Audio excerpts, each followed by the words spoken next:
Today we're going to talk about how to make a Cubist drawing. Cubism was a genre of painting that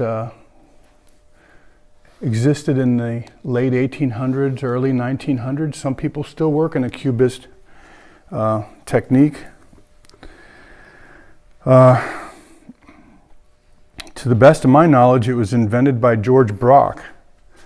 And then Picasso picked up on it because Picasso picked up on anything that somebody was doing. If somebody was doing something interesting, Picasso wanted to try it.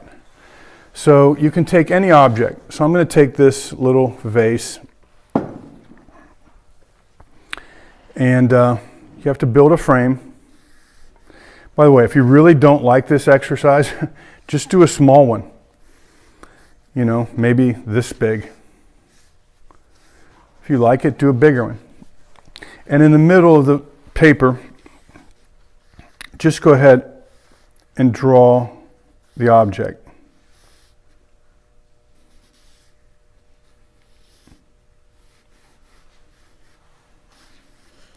And then in different sections, just repeat parts of it.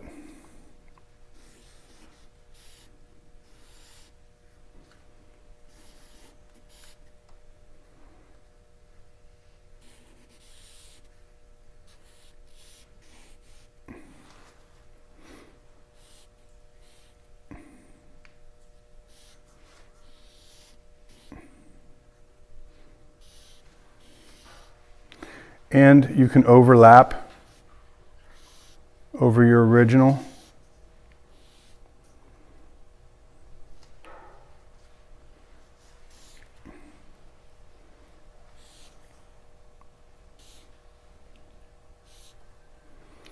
And then you can come in and connect these shapes to each other and to the sides using horizontal lines and vertical lines. So we're kind of breaking the thing up. In making it, instead of a drawing of a thing, it starts to become more of a pattern, like a decorative pattern. By the way, that idea of art being decorative was kind of unique to that time. Just making a painting for the purpose of making something that's, you know, decorative.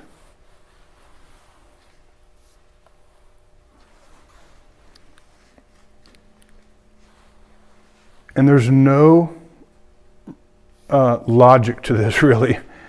You can do any random kind of shape that you want. That's what makes it kind of fun. All right, so now you've finished with the line part. And now what we're going to try to do is convert all of these lines into edges, or most of them anyway. And so we're going to do that by shading. And what I've noticed that seems like the Cubists did a lot was they would shade up to an edge, they would shade up to a line, which turns it into an edge. Then the other side of the shape, they would just kind of fade that. And it creates the kind of illusion of these wedges of almost something that looks sculptural, like wedges of stone or...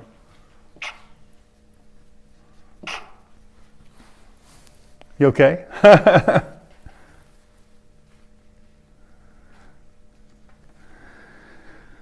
So I am not going to bore you with doing this whole thing. One shape at a time, but I am going to show you at least a couple examples of what we just talked about, where I'm shading up to a line, turning it into an edge, and then as that moves away, I want to try to fade that a little bit.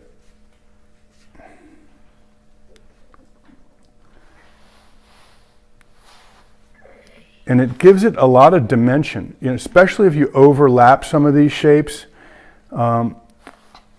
And again, back to the original Cubist, some people thought these guys were crazy. This was so different than what had been done before that they were often ridiculed or rejected.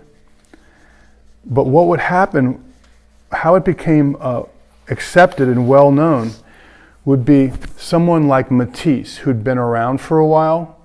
Matisse was pretty well known, and other people were laughing at these guys, and when Matisse was like, wait a minute, I think that's pretty cool. And then everybody was like, oh, Matisse thinks it's cool, so we better take a second look at it. You know what I mean? And then Matisse's collectors, they would start to look at it. The galleries that was handling Matisse's work would start to think about it differently. So that's how something that seems really radical can become more acceptable. And nowadays we look at something Cubist and it doesn't look radical at all. That's because these ideas and concepts have been in our culture for over 100 years. So would you hand me that drawing there, please? Yeah. If you continue to shade things in,